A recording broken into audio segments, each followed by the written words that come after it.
Electrical power.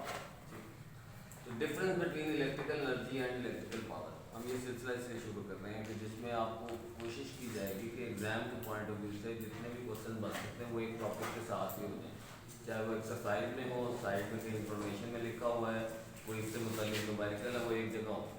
ठीक है, तो इसमें सबसे पहली चीज़ जो है इलेक्ट्रिकल एनर्जी और इलेक्ट्रिकल पावर का डिफरेंस। ठीक, क्योंकि सिर्फ इलेक्ट्रिकल एनर्जी क्या है, ये फॉर्म ऑफ एनर्जी जो कि प्रोड्यूस होती है जब चार्जेस मूव करते हैं हायर पोटेंशियल से लोअर पोटेंशियल में, जबकि इलेक्ट्रिकल पावर हमने पहले भी पढ़ा रेट ऑफ डूइंग वर्क होता है। तो इस हवाले से the amount of energy supplied by current in unit time, unit time 1 second भी हो सकता है, 1 मिनट भी हो सकता है, लेकिन आमतौर पर सेकंड में ली, और अगर घरों के हवाले से बात हो तो वो घंटे के हवाले से होती है, जिसको हम किलोवाट आवर भी कहते हैं, वो आगे हम पढ़ेंगे। ऐसा यूनिट इसका जॉउल है, ऐसा यूनिट इसका जॉउल है, क्योंकि ये एनर्जी है, एनर्जी की कोई भी शक्ल हो उसका ये ऐसा यूनिट जॉउल होता है। इसका ऐसा यूनिट वॉट है, इसका सिंबल क्या है W, और इसका symbol T। Mathematical form W=QV और उसकी मैथमेटिकल फॉर्म दो हैं IV और I²R। यहाँ तक क्लियर हो गया सबको? अब इसके बाद हम आते हैं इस तरफ, तो अब इसका फार्मूला जी दो क्यों है और कैसे हैं इस पर हम आ रहे हैं।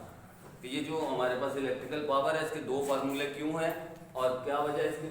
तो इलेक्ट्रिकल पावर की जैसे कि हमने डेफिनेशन देखी, तो वो डेफिनेशन के मुताबिक amount of energy supplied by current in unit time. अब इलेक्ट्रिकल एनर्जी का सिंबल हमारे पास W है, तो इस वजह से हमने W डिवाइडेड बाय T लिखा।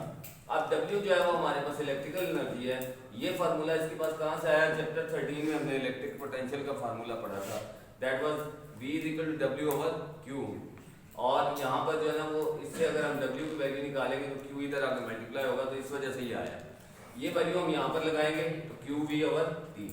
अब हमें ये मंजिल पता है कि हमने इसमें आना है, तो इसका मतलब है कि यहाँ से हमने Q को खत्म करना है। तो अब हम देखते हैं जो पहले हम पढ़ चुके हैं उस बात को साथ ज़हन में रखेंगे। तो करंट की डेफिनेशन के हवाले से हम देखें तो I=Q/T है, जो पिछले चैप्टर में हमने पढ़ा rate of flow of charges. तो यहाँ से ये इससे मल्टीप्लाई हो गया तो Q की वैल्यू आ गई I×T। यहाँ से T और T कैंसिल होंगे तो आपके पास I भी आ गया। ये पहला रिलेशन आ गया आपके पास, ये पहला फार्मूला है इलेक्ट्रिकल पावर फाइंड करने का। ये कब इस्तेमाल होगा?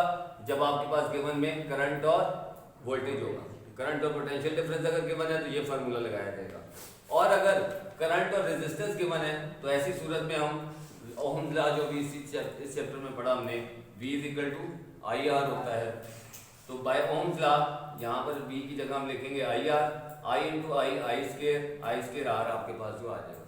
तो ये दो फार्मूले ये कब इस्तेमाल होने हैं? Depend on the given data, कि आपके पास गिवन डाटा में अगर करंट और रेजिस्टेंस है तो तब हम I² लगाएंगे, करंट और पोटेंशियल डिफरेंस है तो हम P=I में लगाएंगे। क्लियर हो गया सबको?